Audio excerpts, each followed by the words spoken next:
Hey everyone!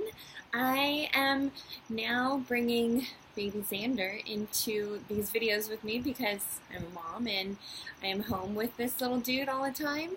And so it's just us, but we're going to share something that we came across that inspired mommy.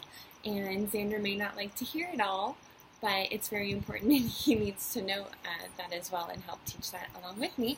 But it is, and I wrote notes because mommy brain doesn't always work, but it is, we have to feed ourselves before we can feed others. So what does that mean? And I'm going to take it into 3 different contexts as well.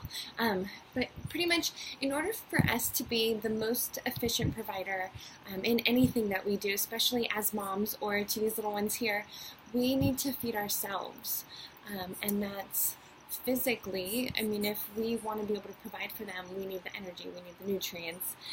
Specifically for moms, if we're breastfeeding, if we're not providing ourselves with the proper fuel, then how are we going to give these little ones what they need? So we need to feed ourselves before we feed anybody else. But also taking that a little bit further into context, we need to feed ourselves mentally. In order for us to be a positive influence in anyone's life, especially our children, we need to be able to feed ourselves with positive affirmation and personal development and things that are going to help us grow as individuals. I will say that with this pregnancy, or not pregnancy, I'm sorry, with postpartum, or after delivery, I've been struggling with some things mentally.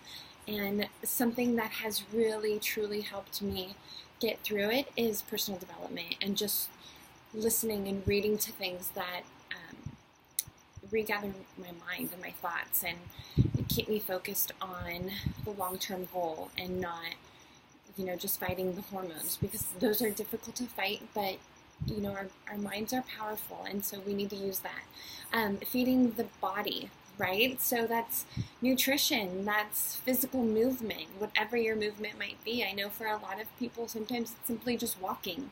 And, that needs to be done. We need to get our blood flowing through our body, our cardiovascular system, our heart, pumping efficiently. And so just getting movement, I've found in these past couple of weeks, just being, I want to say, stuck at home.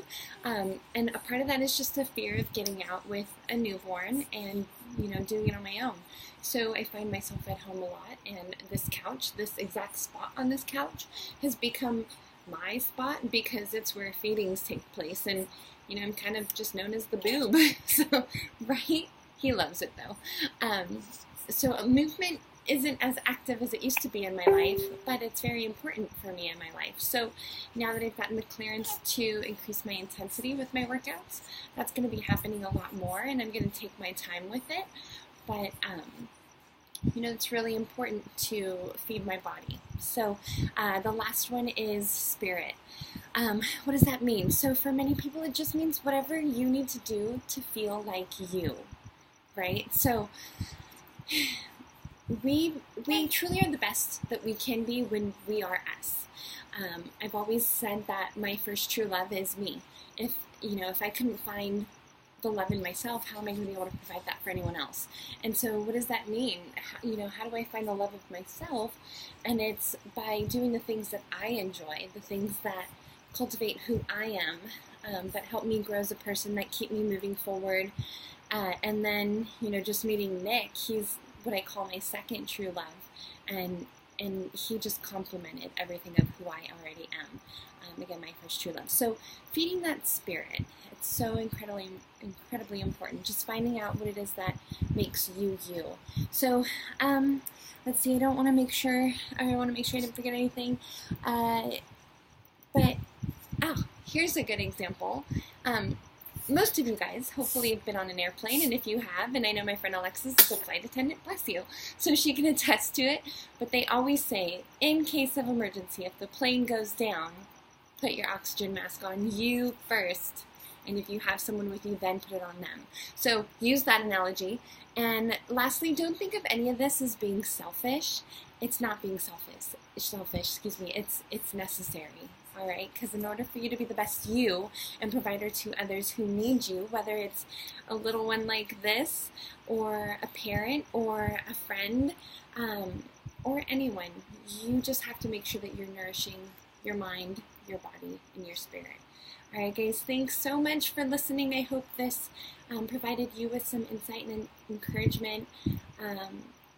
Don't be afraid to struggle through things. I'm definitely experiencing some struggles right now, and these videos and these opportunities that I'm taking to share this has come because I've had to invest some time into learning for myself.